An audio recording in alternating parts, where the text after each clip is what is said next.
Good morning 8th class. आपकी वही हिंदी नवनिधि इकाई 2 का पाठ ग्रामश्री। बच्चों आज आपको ये ग्रामश्री पाठ आपका पाठ इकाई 2 का पाठ 1 ग्रामश्री कविता, इसकी हम व्याख्या आपको बताएंगे। बच्चों कल तक मैंने आपको 10 अवतरण की व्याख्या बताई थी, आज हम 11वां पढ़ेंगे। देखिए, गंगा के किनारे की सुंदरता का वर्णन यहाँ पर कवि ने किया है। वो बोलते हैं, बालू के सांपों से अंकित गंगा की सतरंगी रेती। गंगा नदी की जो सतरंगी रेती है, 7 रंग की जो रेत है, जो रेत गंगा के किनारे फैली हुई है, जिस पर सूर्य का प्रकाश पड़ता है और वो इंद्रधनुषी रंग में 7 रंग में चमकने लगती है, तो उस रेत पर बालू के सांपों से अंकित, यानी कि उस रेती पर वो रेत बालू के सांपों से अंकित है, यानी कि उस रेत पर बालू के सांपों के निशान बने हुए हैं। गंगा नदी का किनारा है, किनारे पर रेत पड़ी हुई है, रेत पर सूर्य का प्रकाश पड़ रहा है, प्रकाश पड़ने से वो रेत 7 रंगों में चमक रही है। तो उस पर जो बालू पड़ा हुआ है, उसकी जो धारी बनी हुई है, जो लाइन बनी है, वो ऐसे लगता है कि मानो उस रेती पर बालू के सांपों के निशान बने हुए हैं। बालू के सांप वहाँ पर हों, यानी टेढ़े मेढ़े जो निशान बने हुए हैं वो सांप की तरह लग रहे हैं। बालू के सांपों से अंकित, बालू के सांपों से अंकित है, चिन्हित है, बना हुआ है गंगा की सतरंगी रेती। गंगा की सतरंगी रेती बालू के सांपों से चिन्हित है, उस पर बालू के सांप बने हुए हैं।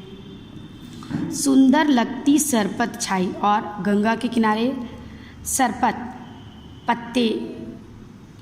से ढकी हुई तट पर तरबूजों की खेती, यानी गंगा नदी के तट पर जो तरबूजों की खेती हुई है वो पत्तों से छाई हुई है और वो बहुत ज़्यादा सुंदर लग रही है। बच्चों, खरबूज, तरबूज, खीरा, ककड़ी, ये सब नदी के तट पर रेतीली मिट्टी में होता है। तो कह रही हैं, यहाँ पे कवि कह रहे हैं कि गंगा के तट पर जो तरबूजों की खेती है, पत्तों से छाई हुई तरबूजों की खेती देखकर बहुत सुंदर लग रही है। बच्चों बहुत सुंदर प्रकृति चित्रण, बिल्कुल चित्र अंकित हो जा रहा है दिमाग के सामने कि बस हमें एक दृश्य सामने आ जा रहा है। वहीं पर अंगुली की कंघी से बगुले कलगी संवारते हैं कोई। कलगी ऊपर वाला बाल होता है, जैसे मुर्गी की कलगी होती है बगुले की, तो वहीं पर बगुले एक पैर से खड़े होकर दूसरे पैर से की अंगुली से अपने बाल को संवार रहे हैं, हिला रहे हैं। उसे देख कर के ऐसा लग रही है अपना बगुले एक पैर से खड़े हैं और एक पैर से अपने बाल को, अपने कलगी को छू रहे हैं। तो उसे देखकर ऐसा लग रहा है कि मानो वो पैरों की उंगलियां उसकी कंघी हो और कंघी से वो अपने बालों को संवार रहे हैं गंगा नदी के किनारे। अंगुली की कंघी से बगुले अपनी अंगुली रूपी कंघी से अपनी कलगी संवार रहे हैं। जैसे हम लोग कंघी से अपने बाल संवारते हैं, वैसे वो लोग अंगुली की कंघी से अपने बाल को संवार रहे हैं।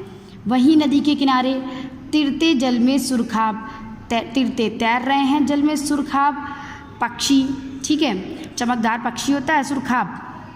तो कह रहे वहीं जल में सुरखाब पक्षी तैर रहे हैं। और पुलिन, गंगा नदी के किनारे जो पुलिन तट किनारा होता है, उस किनारे पर मगरौठी, ये भी तरह का पक्षी, रहती सो रही है। यानी गंगा नदी के किनारे बगुले एक पैर से खड़े होकर अपने कलगी को छू रहे हैं, जिसे देखकर ऐसा लगता है कि वे अपने बालों को कंघी से संवार रहे हैं, उंगली रूपी कंघी से संवार रहे हैं। वहीं पर सुरखाब पक्षी तैर रहा है और किनारे पर मगरौठी पक्षी बैठ करके सो रहा है। आगे बच्चों 13वां, मरकत डिब्बे सा खुला ग्राम। मरकत होता है पन्ना हरे रंग का रत्न होता है, जैसे रत्न होते हैं हीरे, मोती, पन्ना। तो पन्ने का जो कलर होता है वो हरा होता है, पन्ने का रंग हरा होता है।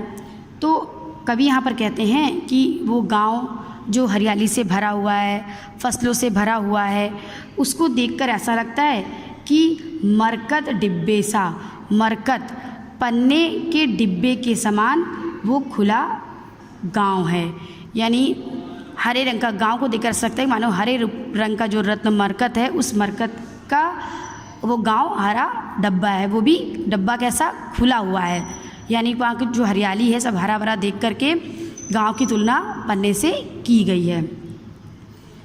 गांव पन्ने के डब्बे की तरह खुला हुआ है और उस पर नीलम नभ आच्छादन, उस मरकत का डब्बा यानी कि नीले पन्ने का गांव एक डब्बा है और उस डब्बे पर आच्छादन मतलब ढक्कन, कवर बना हुआ है, जिस पर यानी उस मरकत के डिब्बे पर नीलम नभ, नीला आसमान, आच्छादन ढकना बना हुआ है, आवरण बना है, खोल बना है, ढक्कन बना है।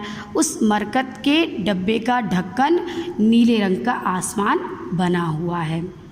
पूरे देखिए बच्चों, पूरे गांव में ये जो ग्रीनरी है ये ऐसा लग रहा है मरकत का डब्बा है, और ये जो नीला आसमान इसके ऊपर ऐसे छाया है, ऐसा लगता है कि मरकत के डब्बे पर नीले रंग के आसमान का कवर पड़ा हुआ है, ढक्कन लगा हुआ है। निरुपम, जिसकी उपमा ही ना की जा सके। हिमांत, हिम के अंत में यानी जाती हुई ठंड में। स्निग्ध शांत, गाँव बहुत स्निग्ध, कोमल सा और शांत सा लग रहा है। इस जाती हुई ठंड का वर्णन कभी कर रहे हैं कि हिमांत, हिम के अंत में, ठंड के अंत में, सर्दियों के अंत में गांव बहुत शांत और स्निग्ध लग रहा है।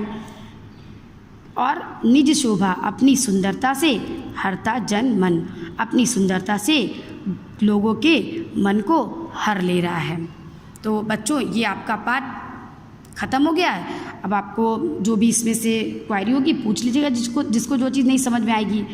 समझ में आएगी ना कि गांव की सुंदरता का अद्भुत वर्णन, अद्वितीय वर्णन, गांव की सुंदरता बिना किसी मिलावट के होती है, प्राकृतिक सुंदरता होती है, सबके मन को वहाँ की सादगी, वहाँ की सुंदरता, खेत, घर, नदियाँ, तालाब, पक्षी, ये सब सबके मन को हर लेते हैं। तो इसी एक सुंदरता का यहाँ इस पूरे पाठ में कवि ने वर्णन किया है। तो बच्चों इसको पढ़ लीजिएगा, फिर इसके बाद हम आपको इसकी व्याख्या करवाएंगे। ठीक है, bye and take care everyone.